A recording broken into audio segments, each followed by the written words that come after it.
Good morning po everyone. Welcome po sa ating Bahay Sambahan OCW MMI Pampanga at Church.Care. At please silence our phone at para po ma-avoid natin ang distraction. At sabi po, please take down notes. Dahil po sino po ang may dala na ng lapis at papel? Dahil po sa ating church, tayo po ay magsusulat.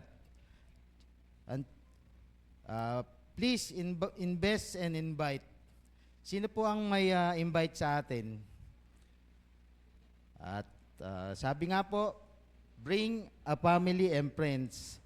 Dahil po tayo po ay may dalawang gawain. Pag Sunday, worship service at pag Wednesday, midweek service.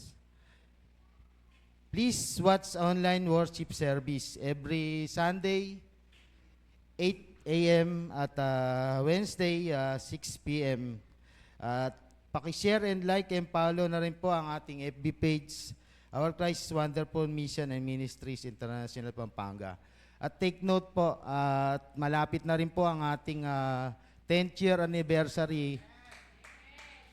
Promise po natin kay Lord na makapagdala man lang po tayo kahit isang kaluluwa para sa Kanya. Amen po ba? Sige po, upo tayo po ng matuwid. Ang ating pong declaration, sabay-sabay po tayo. In Jesus, I am super blessed. I am Macarius. Say it every day. Amen po ba? Mga kapatid, at sa lahat po ng naniniwala na pinagpala na tayo ng Panginoon in spirit, in soul and body, at kumpletong pagpapala na pinagkakaloob sa atin ng Panginoon. Amen po ba? Let's begin po. It's time to learn. Ang ating pong topic ay refueling your spiritual joy. Tanong,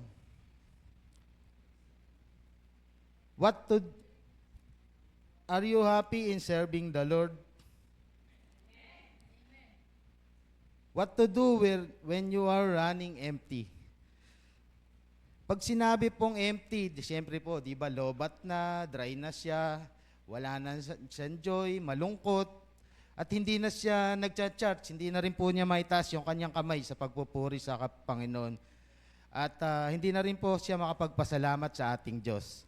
Ang tawag po dito ay spiritual brokenness. Tanong,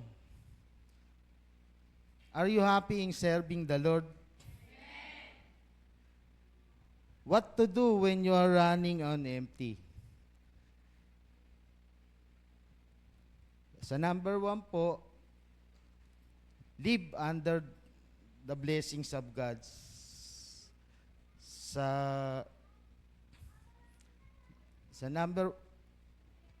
Sabi po rito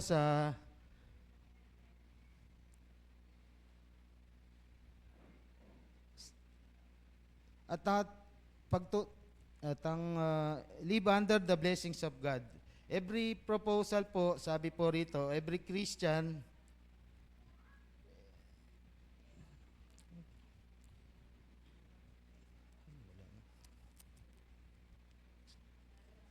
sandali lang po.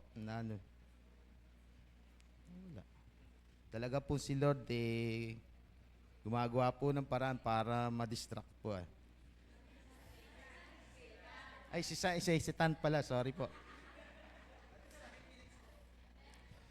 At sabi po, living under the blessings of God, learning the characteristic of blessed people, living under the blessings of God. You are destined to be blessed. Naniniwala po ba kayo po ba doon? Ikaw ay tinalaga at pinagpala at pagpapalain pa ng Diyos. Kaya po, hindi niloob ng Diyos na maghirap ka. But make no mistake, because ano nga po ang sabi ni Pastor, blessings comes in many forms. Pwedeng material na pagpapala na nauubos o spiritual na papala na hindi nauubos. Kaya nga ang sabi ng Psalms 23:1, hindi po tayo magkukulang. At sabi po ng Psalms 23:1, hindi tayo magkukulang. At ang teksto po rito ay the blessed man. Sa Psalms 1 and 2, sabi po rito, a blessed is a man who does not walk in the counsel of the wicked or stand in the way of sinners or sit in the seat of mockers, but his delight is in the law of the Lord, or God's word. And on his law, he meditates day and night. Kaya nga po, sa totoong bless po, hindi ka na malulungkot. Kaya pag happy ka, sinishare mo rin po yung God's word. Kaya po sa Hebrew words po ng blessed ay means esher. Pakisabi nga po natin, esher. Means blessed, happy, to prosper, and happiness.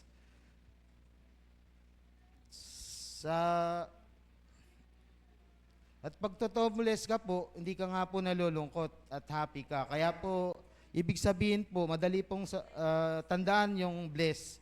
Dahil po, kung bless daw po, share daw po natin ito. At sa New Testament, sa Greek word, means Makarios, or supremely blessed, by extension, fortunate, well-off, nakaluluwag, at happy, masikit pa po sa happy, dahil happier than happier po. Sa Luke 11:28, Jesus replied, blessed, Macarius, rather are those who hear the word of God and obey it. Sabi nga po, ikaw ay nakikinig, maganda po yan. Ikaw ay nagsusulat, maganda rin po yan. Pero ang kasunod po ay obey it.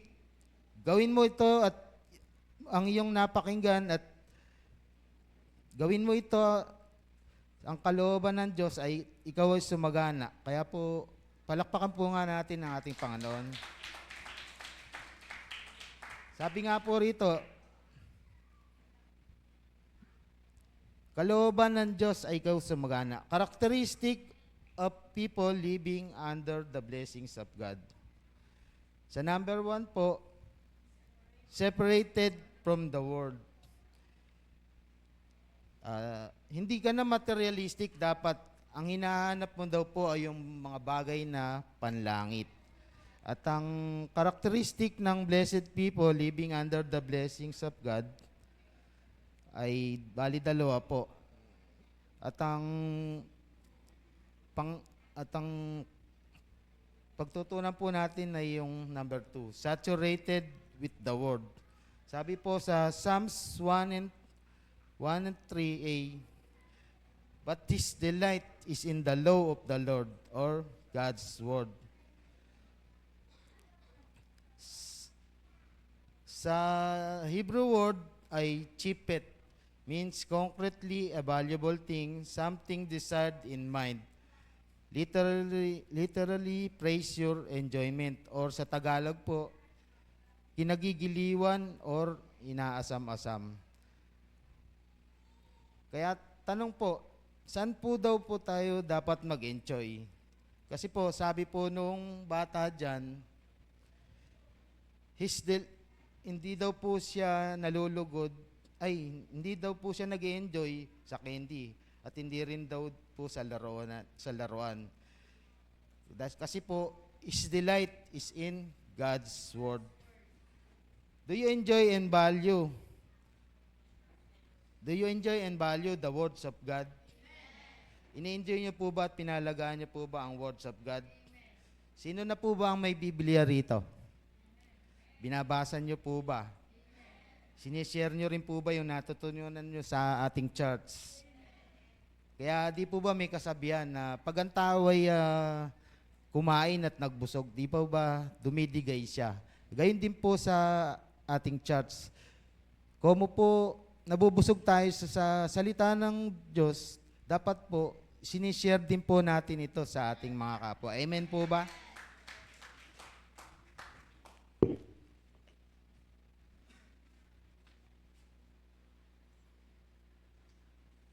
Uh, Characteristic of blessed people living under the blessings of God.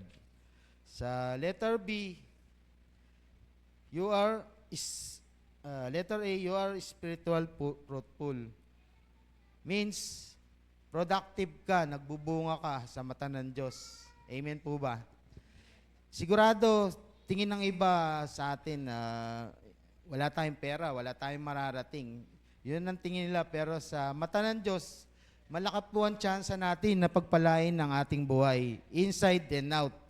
Yun ang pinagpala or secure salvation na kung saan man tayo sabay-sabay namamatay, pupunta po tayo lahat sa langit. Meron ba sila nun?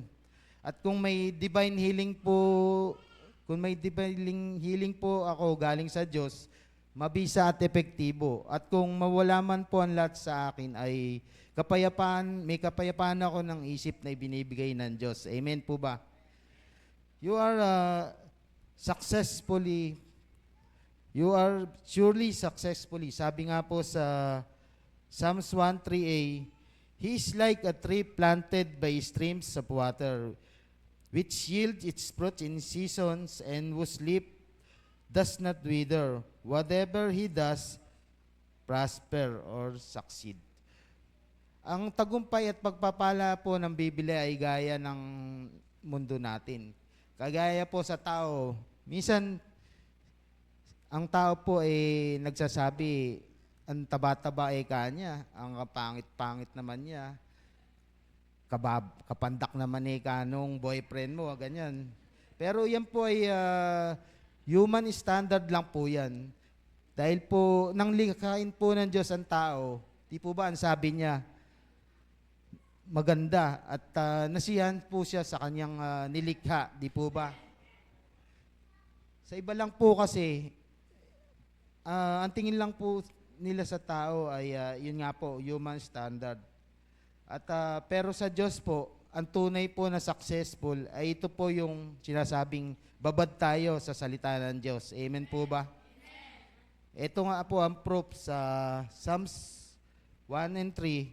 He is like a tree planted by streams of water, which yield its fruit in season, whose leaf does not wither. Whatever he does, prosper or success. Sabi nga po ay saturating your mind with God's word makes you productive. Wise ka kasi kaya pinatatalino ka ng Diyos. Sabi nga po sa Mark 4:20, other are like the seeds or God's word planted in the good ground. Ito po yung soil or yung ating heart. They are heard the teaching and accept it, then they grow and produce it. Sometimes 30 times more, sometimes 60 times more, and sometimes 100 times more. Sa Greek, para dechomai or admit or by implication delight in. Ang mahalaga po ay namumunga po ito sa ating mga puso. Kaya hindi nga lang po pare-pareho kasi po kung mayroon siyang tig-30, may taga-6 na po ako at yung iba naman po may tig-100. Pero ang mahalaga po, ang lahat po ay namumunga sa Panginoon. Amen po ba? Kaya po, blessings come when you enjoy the words of God. At ang pangatlong karakteristik po ng blessed people ay situated in the presence of the Lord.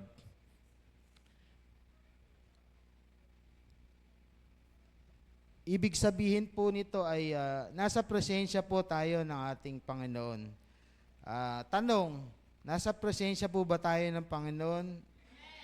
O yung isip mo naman nasa bahay lang?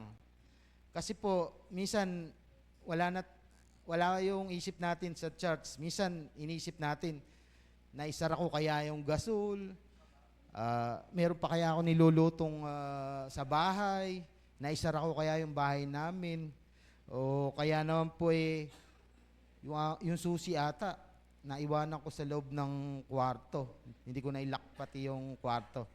Pero parang may kakilala din po ako atang ganun na, mahilig magaganon na. Laging nakakalimutan.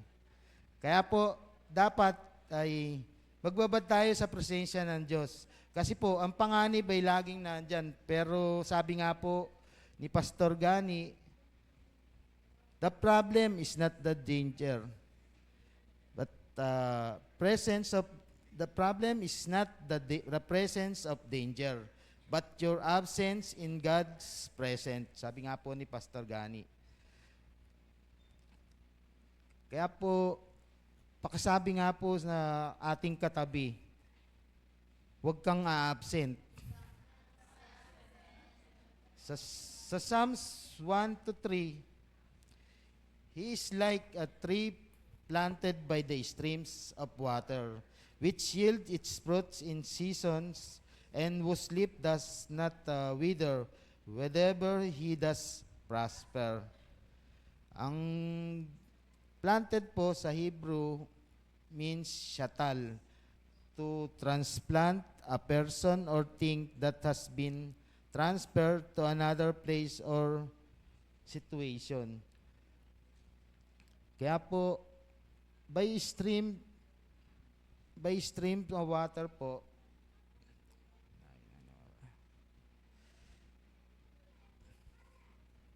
kaya po, sabi man po yung maganda lugar na pinaglipatan sa atin ng Diyos, ay sabi po rito ay streams of water. Sa gilid daw po ng ilog o tabi ng patubig. Kaya kung makakita po tayo ng puno sa tabi ng ilog o patubig, di po ba buhay na buhay sila? Dahil sagana po sila sa tubig na hindi po sila gaya ng mga nasa disyerto, dry na dry ang mga puno. At sa Psalms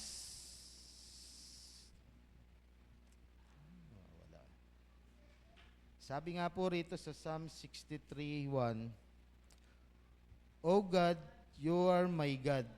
Earnestly I seek you, my soul thirsts for you. My body longs for you in a dry and weary land, where there is no water.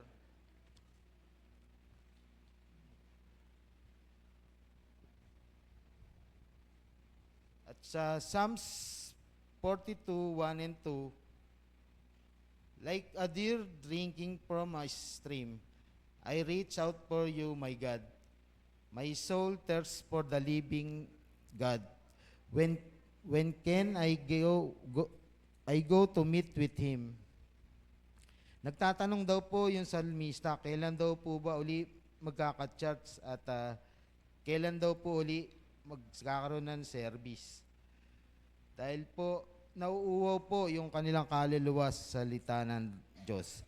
Dati nga, sabi nga po, stream of water.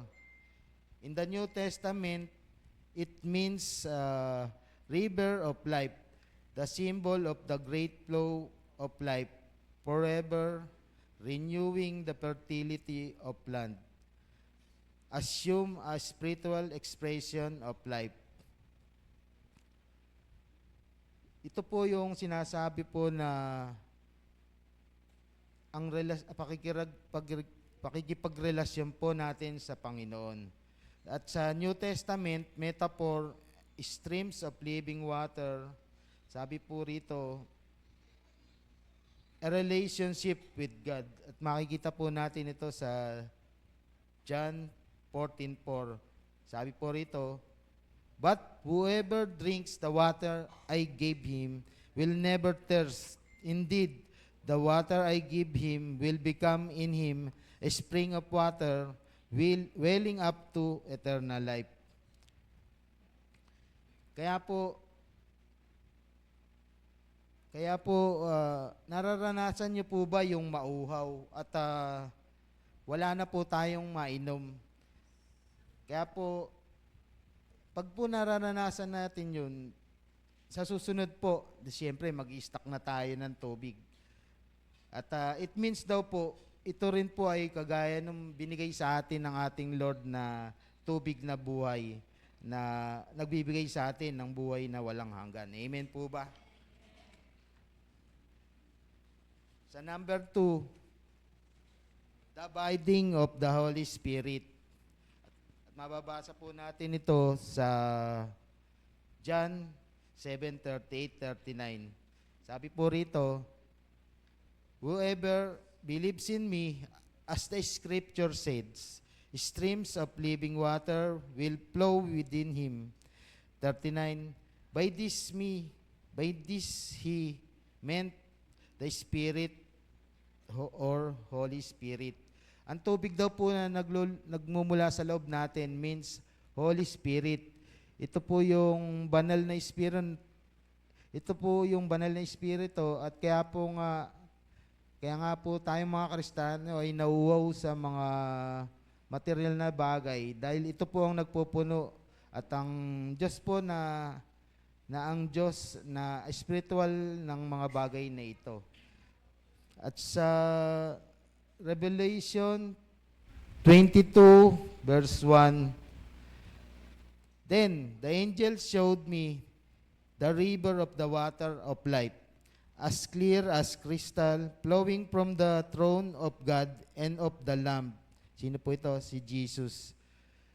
At dito po, nagsisimula sa source kay God, from the throne of the Lamb. Ito po si Jesus. At mula sa Diyos, ay dadali po sa Kanya yung banal na Espiritu at babalik din po ito kay Kristo. At paikot-ikot lang po, parang cycle lang. Kaya yun po ay nagiging born again sa ating mga spirit. The flow of living water start from your born again spirit. Sa John 3:6-7, sabi po rito, flesh give birth to flesh, but the Spirit give birth to spirit. Number 7, you should not be surprised at my saying, you must be born again. Saan daw po hindi tayo sa ating laman at hindi sa kaluluwa, kundi sa ating born again spirit. Kaya walang relong makapagliligtas tayo. At wala rin pong tao na maililigtas ka. Ang totoo po, pag nagkaroon ka ng totoong relasyon sa Panginoon, ay doon lang po natin madadala ang totoong kaligtasan. Amen po ba? Sige nga po, palakpakan natin ang ating Panginoon. At sabi nga po ni Pastor Gani, everything start in your born again spirit. Yung paglilingkod daw po natin, yung pagsisimba, at yung pagbabasa ng Bible, yung mga sinishare mo ng mga salita ng Diyos, totoo nga na na-born spirit pa na. Pero kung mga palabas lang daw po ito, ay sayang lang ang ating mga ginagawa. Amen po ba? Sa Psalms 1:3, balik po tayo. He is like a tree planted by streams of water, which yield its fruit in a season, and whose leaf does not wither, whatever he does prosper. Bakit daw po tubig ang why water ang inilarawan dito? At hindi na lang daw po meat o bread ang ginamit. At ano daw po ba ang magagawa sa atin ng tubig? Kasi po sa isang puno, ang tubig po ay life. Pag po dinidilig po siya, siyempre po, buhay na buhay yung kanyang puno. At ang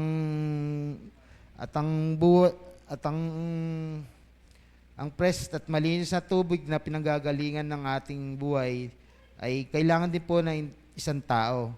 Dahil po, pag po ang isang tao ay nakulong o natrap sa isang building, pag po inabot din siya ng kung ilang buwan o ilang taon, basta po hindi siya mawawala ng tubig, may posibilidad pa rin po na mabuhay ang isang tao. Pero kung mawawalan po siya ng maiinom o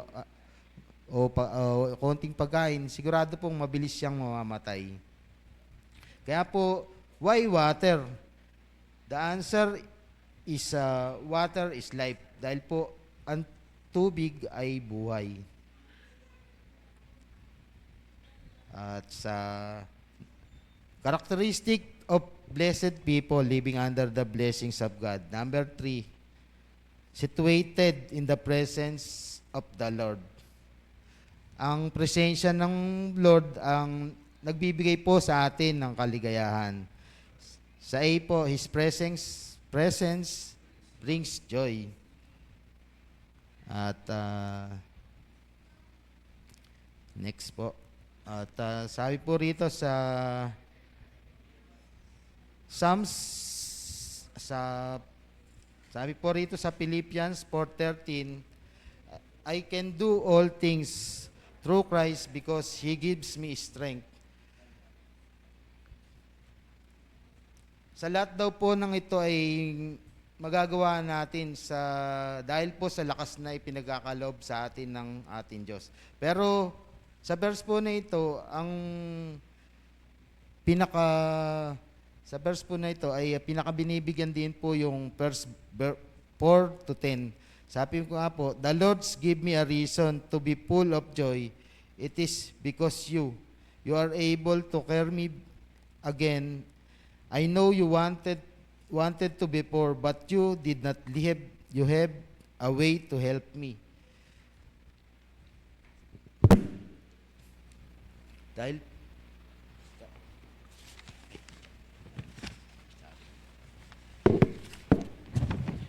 sa verse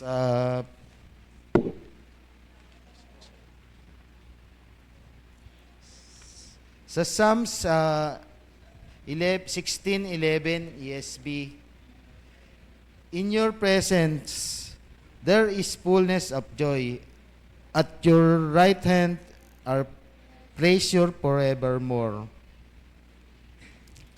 Sabi nga po rito, sa word study ng fullness ay sa Hebrew words ay soba, means satisfaction, fullness. It doesn't mean ordinary joy, but satisfying joy.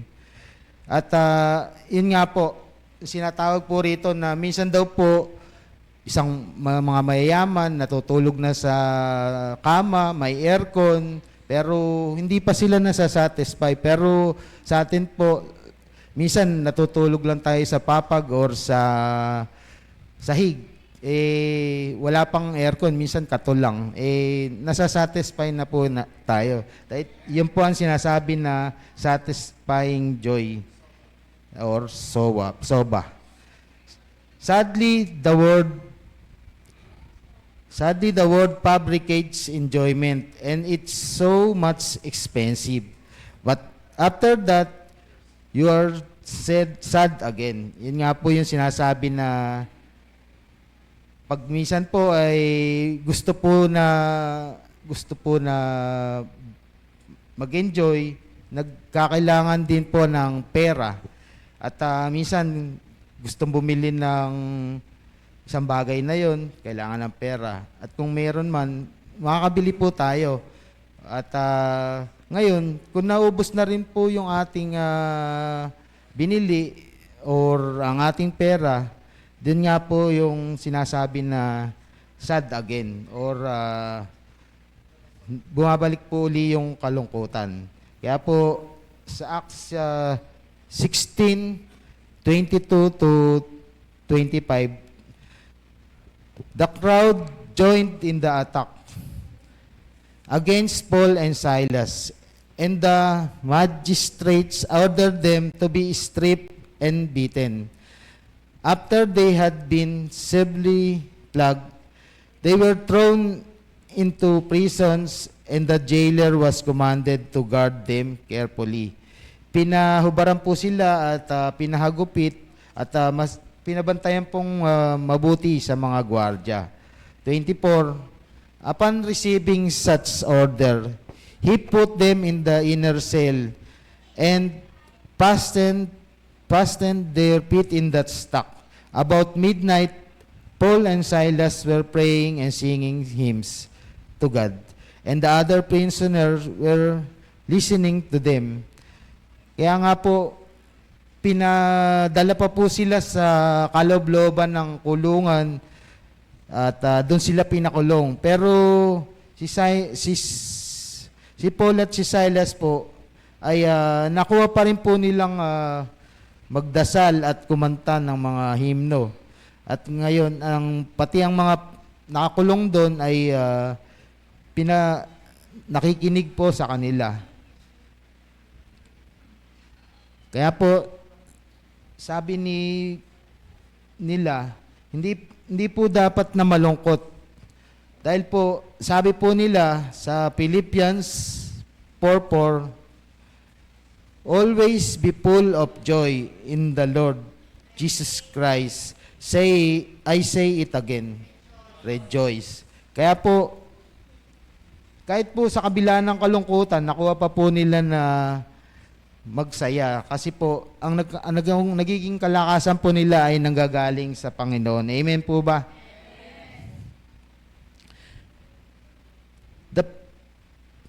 The pastor takes care of the sheep. At sino nga ba ang may mga malasakit dito sa ating pastor?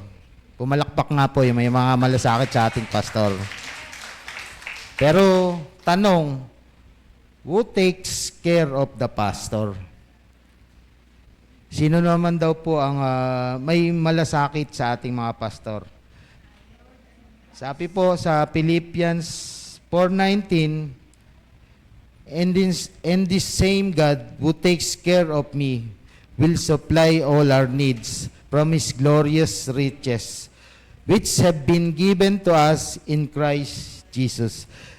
Gagamitin po ng Diyos ang mga tao upang pagpalain ang mga lingkod ng Diyos. At si Lord na po ang bahalang magbalik ng anuman po na pangangailangan ninyo. Kumbaga sabi nga po, He supplies all your needs. At ang pangako ng Diyos ay supply all our needs according to His riches and glory. Kaya po, ang source po ng ating overflowing joy ay si Christ. Sabi nga po rito, Christ is the source of overflowing joy over anxiety. Hindi pa man dumarating natatakot na. At ang hindi pa man po dumarating yung mga dumarating ay nagwo-worry na. At ang gaya rin po ng tubig ay ang karakteristik po ng tubig, gaya po ng hindi po natin kayang pigilin o pahupain agad, lalo na pa kung kasagsagan po ng baha o bagyo.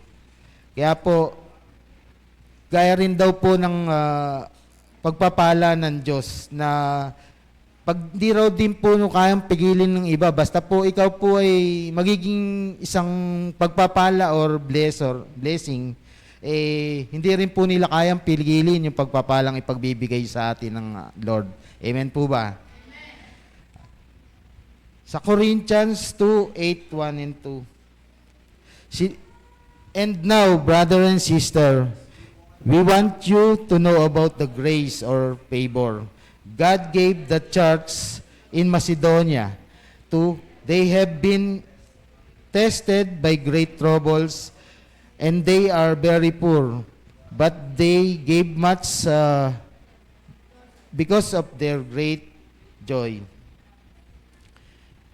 Sila po ay very poor, may problema, pero nakukuha pa rin po nilang magbigay ng higit pa sa kanilang makakaya. Bakit po kaya?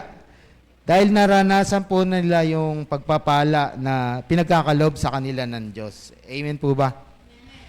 Sa Matthew 6:33 to 34, but seek first His kingdom and His righteousness, and all these things will be given to you as well. 34. Therefore, do not worry about tomorrow, but for tomorrow will worry about itself. Each day has enough trouble of its own. Salamat daw po kasi nandito ka ngayon. Hindi mo po inuna yung labahin at hindi nyo po inuna yung anumang gagawin nyo sa araw ng linggo. Kaya po, mas inuna daw po natin na mag-attend tayo sa gawain na ito. Pero sa 34 naman po, sabi po, wag natin daw pong alalahanin yung bukas.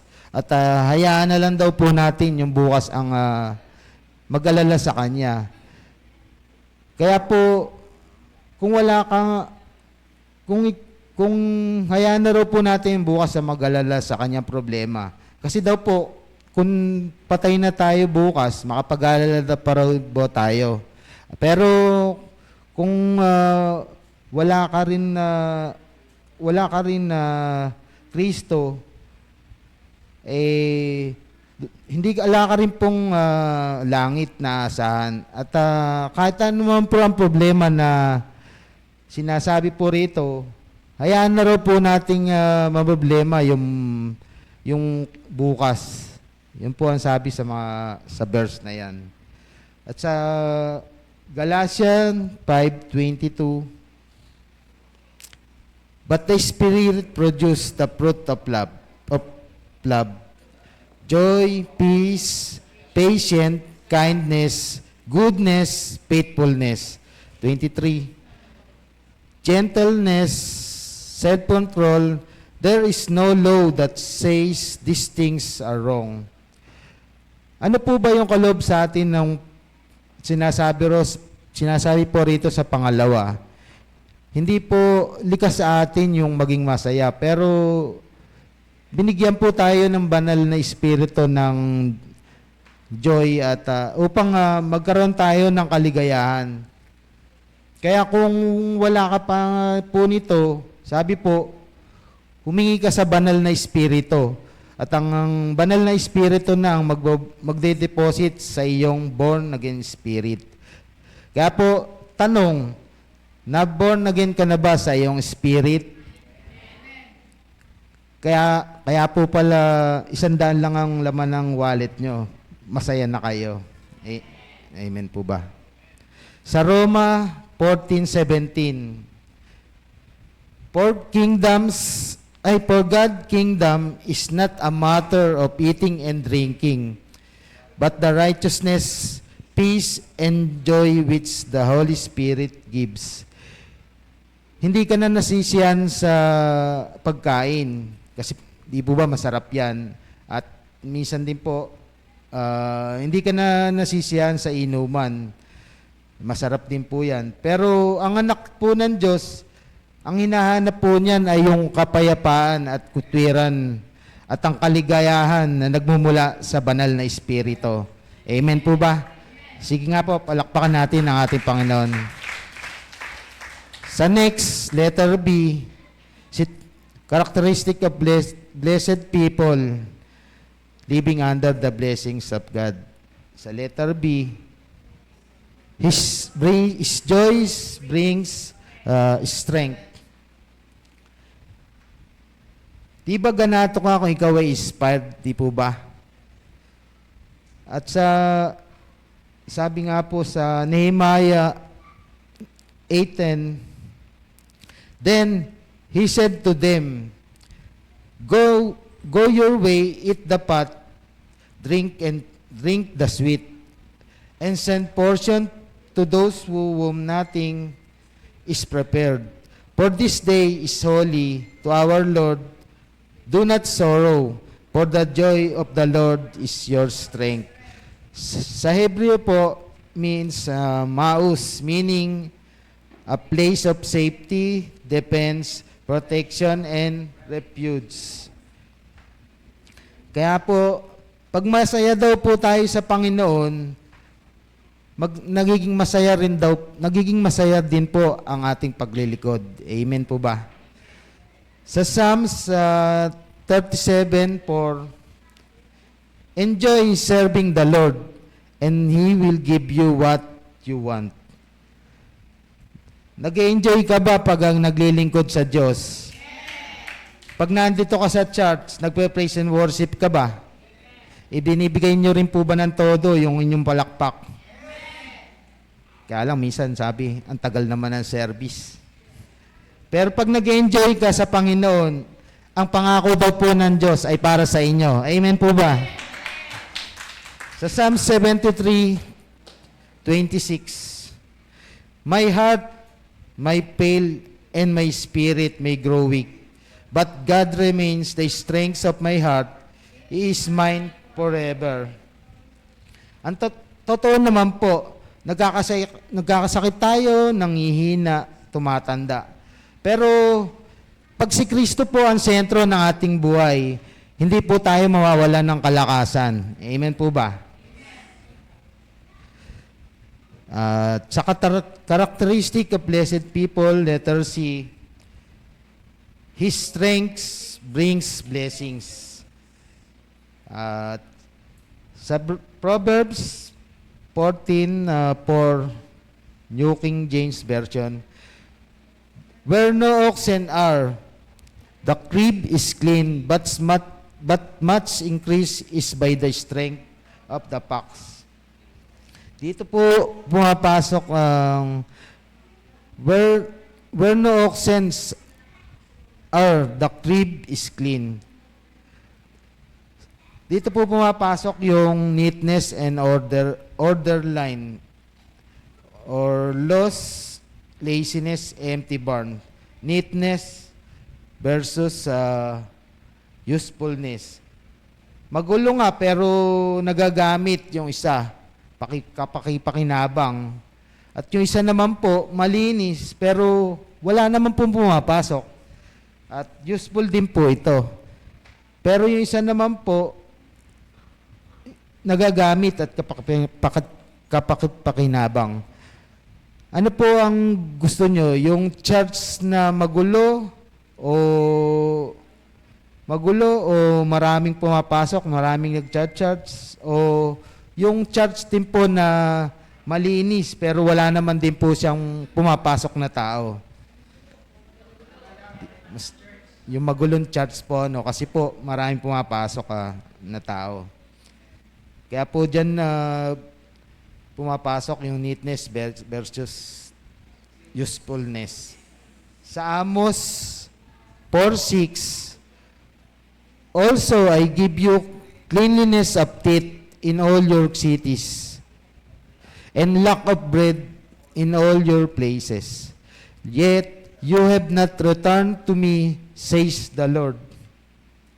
Pero sa verse na ito po, kahit wala na silang makain, ayaw pa rin po nilang lumapit sa kay Lord. Kaya lagi pong nagugutom. Kaya po sabi, may panahon ng trabaho at may panahon din po ng pinagtatrabahuan natin. At ginagawa po ng iba, ipon ng ipon at subi ng subi. Gawin mo daw po, gamitin mo din yung pinagtrabahuan para ma-enjoy ka rin at hindi po masama ang mag-enjoy sa ating buhay. Sa Ecclesiastes 5:19, if God's give us wealth and property and let us enjoy them, we should be grateful and enjoy what we have. Work for it. It is a gift from God. Hindi yung trabaho po ng trabaho hanggang sa tumanda ka at mahukot. Sabi po rito, mag-enjoy ka rin sa iyong mga buhay paminsan-minsan. At minsan daw po, mag-out of town kayo, o minsan naman mag-SM ka. Pagkatapos mo nang mag-SM, mag-SNR ka na para masiyang ka na rin. Kasi po, pinagpapala po ng Diyos ang ating mga buhay. Amen. Sa Proverbs 14:4,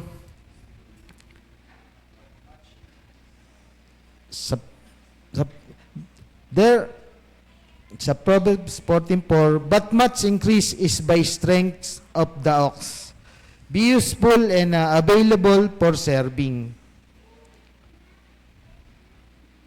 May kasabihan nga po ang tao, nasa Diyos ang awa, nasa tao ang gawa. Pero, sabi po ni, hindi po ba? Sabi nga po, malakas ang baka, lagi daw po itong available para magamit.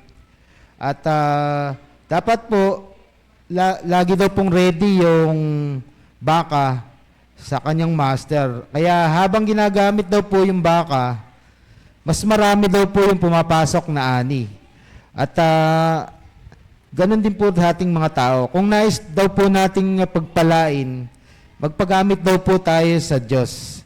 Amen po ba? Sa Proverbs 14:4, where there are no cattle, the feeding trough is empty. But the strength of an ox produce plentiful harvest. Dito po pumapasok yung strength equals to blessings. Yun nga po yung meaning ng nasa Diyos ang awa, kaya ako makakagawa. Yun po nga po ang sabi ni Pastor Gani. Sa 1 Corinthians 15:10, but by the grace of God, I am what I am. And His grace to me was not without effect. No, I work harder than all of them, yet not I, but the grace of God that was with me. Salamat nga daw po sa Diyos at ginagamit po tayong mga mananampalataya sa Kanyang ubasan. Dahil po, dito po nagsisimula yung paglago po ng ating church. Amen po ba?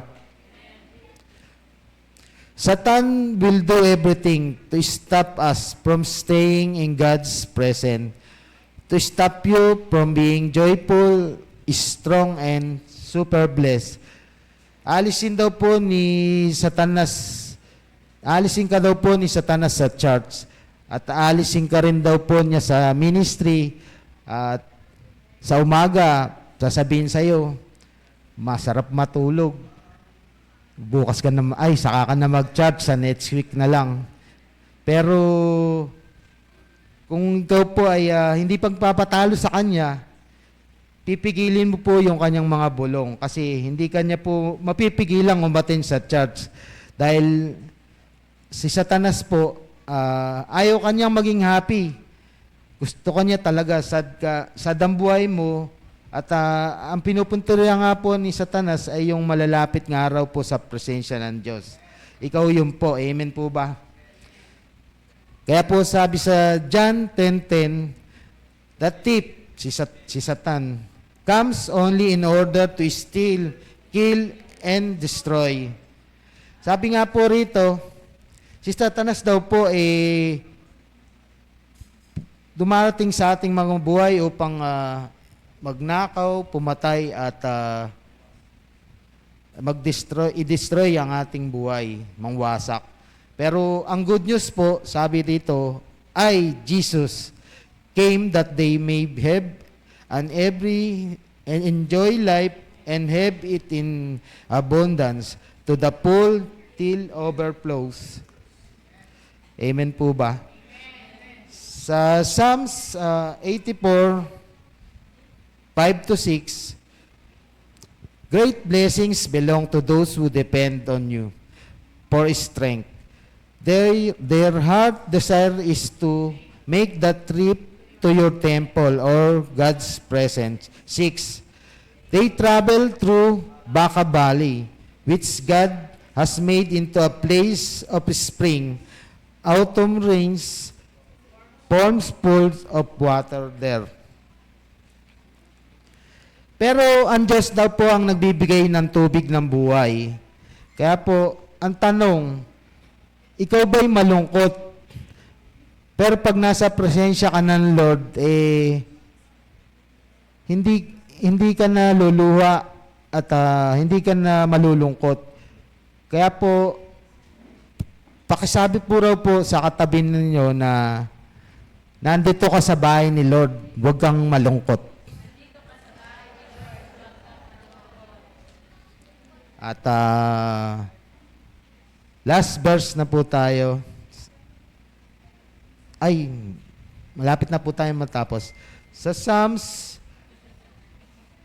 36:8, they get strength from all the good things in your house or God's presence.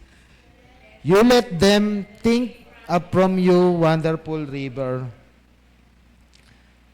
At sa Psalms 1-3, he is like a tree planted by streams of water, which yield its fruit in season, and whose leaf does not wither. Whatever he does, prosper. At whatever you do will prosper. Succeed in material terms, be financially successful, flourish physically, grow strong, and healthy. Kaya po the flow is God's presence equals to joy. At ito po ay equals to strength at hanggang sa equals to abundant blessing. Kasi nga po, nasa presensya tayo ng Diyos, kaya po yung biblical principle po ng God's presence equals joy, equals strength, at equals abundant blessings. Sige po. Quick recap po tayo. Characteristic of blessed people living under the blessings of God. Number 1, separated from the world. Number 2, saturated with the word. At number 3, situated in the presence of the Lord. At may natutunan po ba tayo? Ang ating pong Macarius Challenge ay blessings comes when you stay in the presence of the Lord. Sabay-sabay nga po tayo. Blessings comes when you stay in the presence of the Lord. Sige po, tayo po ay manalangin.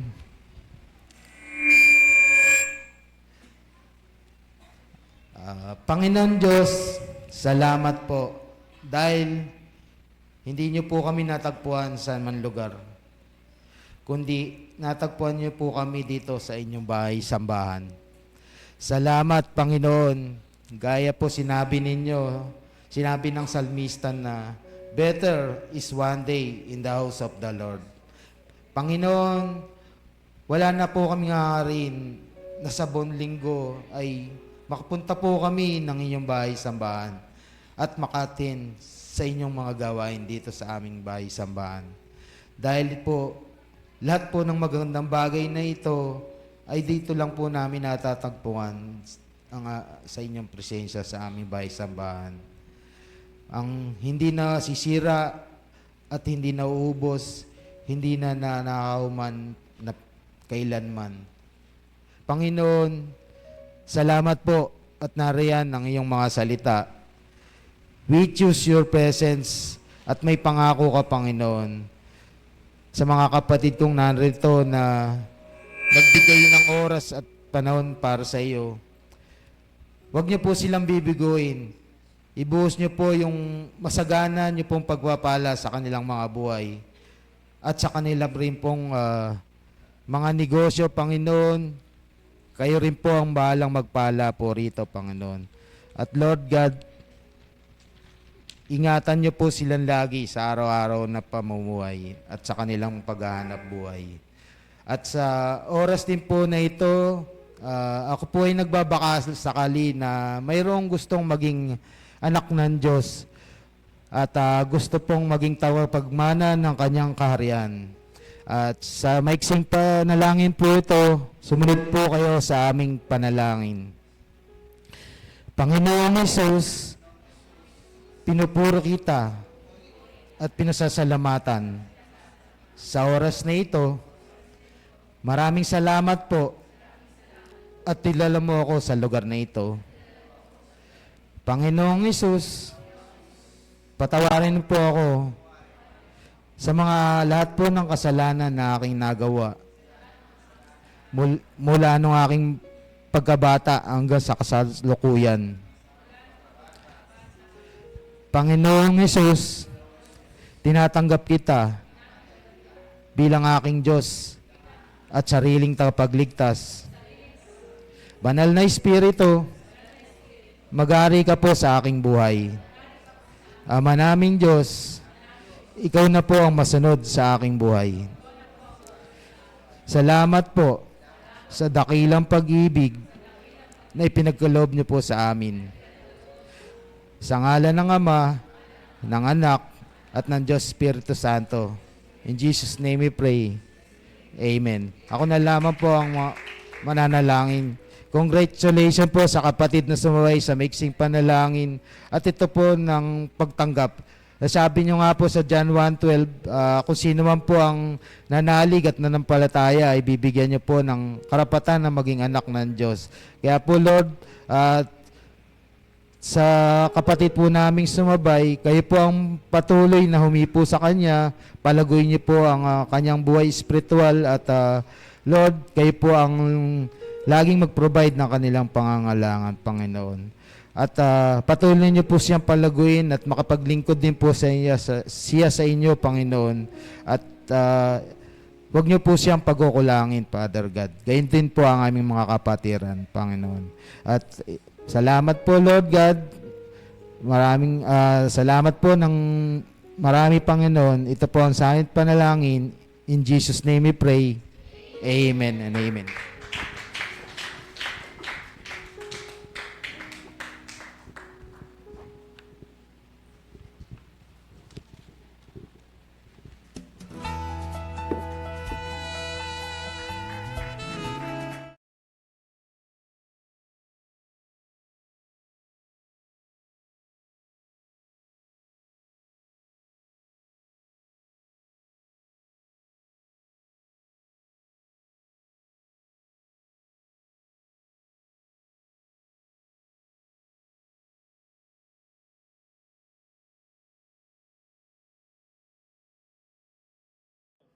Good day, brothers and sisters! May natutunan po ba tayo sa ating lesson? Kung yes, pakilagay sa ating comment section. At kung nagustuhan mo ang video na ito, marami ka pang makikita. More like sa ating YouTube channel, The Master Teacher TS. Thank you for watching. Stay super blessed and